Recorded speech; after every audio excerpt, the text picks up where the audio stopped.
Hello Linguafolio online users, and welcome to part 2 of our module on ongoing assessment. Our focus in this component of the module is using Linguafolio online in your classrooms on a daily basis in order to give students rapid, meaningful, and consistent feedback. It is imperative that you watch part 1 of this module on creating final unit assessments before watching this component, because all daily activities described in this module are created in order to prepare students for the final assessment created in part 1. In considering our orientation in the Linguafolio online cycle for this part of the module, we are largely focusing on designing tasks and activities to meet the targets set forth by the can-do statements. Unlike part 1 of this module, we will focus on the creation of intentional, smaller day-to-day tasks in the classroom. Here is an overview of the topics covered in this part of the ongoing assessment module. First, we will discuss how to plan activities and feedback for your students using Linguafolio online. Then we will discuss communicating the relevance and desired outcomes of activities with your students. Next, we will provide you with advice for executing the daily plans that you create. And finally, we will provide you with questions to guide your thinking when you reflect on your ongoing assessment plan and its implementation. As a reminder, here is the rubric that was created to evaluate our final assessment, an introductory letter or email that the students write to a classmate chosen from a social media profile. The can-do statements that are relevant to the final assessment are here. Clearly, they are very important for Linguafolio online users to consider when planning the day-to-day activities for their classrooms. Please note at this time that while most can-do statements are from presentational writing, it is important to include some from other modes of communication in order to truly reflect the requirements of the assessment. For example, I can say what I look like and I can say what I am like are from presentational speaking rather than presentational writing. That is fine because in achieving the tasks set forth by these can-do statements, the students are engaging in functional language use that is relevant to the context of the assessment. These are can-do statements that could easily be covered in class in addition to those featured on the rubric. Note that many can-do statements overlap. For example, while we chose to feature I can describe my family and friends on our rubric because of the fact that it fell under presentational writing, a student can easily prove the ability to describe family and friends if he or she is able to say what someone looks like and say what someone is like, two presentational speaking can-do statements. Now that we have reviewed the can-do statements that are relevant to our goals for this example final assessment, we are ready to start planning the day-to-day activities in the classroom. We recommend using the Linguafolio online unit planner that we have created to do just that. In this section of the unit planner, you start by writing the one big can-do statement that accurately reflects what the students should be able to achieve in the target language with their final unit assessment. You also list the content that you are teaching. While content should not drive your instruction, listing it here will serve as a reminder to touch on all of its important aspects in your planning. It is impossible to fit an entire unit plan on one slide, but we have included a few dates here so that you can get a good idea of how to use this planner. We have already done the first step, which is establishing our goals for student communication by picking the relevant can-do statements. In the planner, we decide in which class periods we will focus on those goals.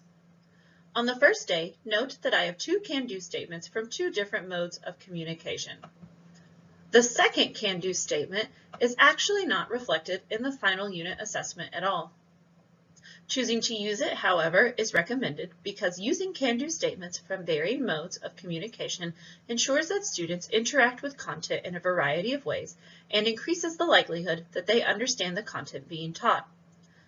Most importantly, it ensures that the ongoing assessment plan that you create sparks the development of your students as well-rounded communicators. After listing and planning the can-do statements, you need to come up with student tasks matched to those statements. While it might be easier for some teachers to design tasks before thinking of the can-do statements, doing so runs the risk of creating forced tasks that don't adequately allow students to develop the abilities targeted by the given can-do statements. After developing student tasks, you must articulate the connection between what the students are doing in class and their final unit assessment. Note that varies depending on rubric is written here. This statement is included because there are so many disparate rubrics being used across the nation on a daily basis. However, for this particular example unit and final unit assessment, I would clearly connect class activities to the rubric that I created by listing the relevant descriptors and indicators here. This action ensures that I am planning with intention. Finally, we give you a space to plan your feedback tools. This planning is helpful in ensuring that feedback is rapid and therefore beneficial and does not become overwhelming when it comes to the considerable time demands that are inherent to education. Another important component of planning your day-to-day activities is to really communicate the purpose behind the given classroom activities to students. This is an example of a whiteboard that does just that. It first lists the question that is intended to guide student thinking for the day. Then it lists the day's objectives and the rubric that will ultimately evaluate the students. It gives the indicators that were developed for the unit that go along with the rubric, and it also lists the can-do statements that will serve as the day's focus. All too often, students are able to discuss what they are doing in class, but they do not know why they are doing it. Essentially, they cannot articulate what they are supposed to be learning when they are engaging in assigned activities. Communicating the information pictured on this whiteboard with students crystallizes and emphasizes the learning that should be happening when the tasks are being undertaken. As many teachers will tell you, even the best laid plans don't always work out. If that happens to you, don't be afraid to try and try again. Remember that there is a reason that research supports various best practices and strategies. If you try one and the results are lackluster, take some notes for next time. These notes will help you to discern the source of the problem, and you will be able to make improvements. Also, don't be afraid to adapt your plan to student needs. It is better to be a day behind schedule and have students who are able to use classroom content well than it is to be on schedule and have students who only have a superficial understanding of what is going on. Also, celebrate successes. At the beginning of learning a language, what a student doesn't know can be daunting and overwhelming. If you celebrate a student's successes, you help to ensure that the student focuses more on what he or she does know than on what he or she does not know. Plus, what students don't know can never help them. It is important to use what they do know to fuel future learning. In the same vein, it is important that you instill a growth mindset in your students.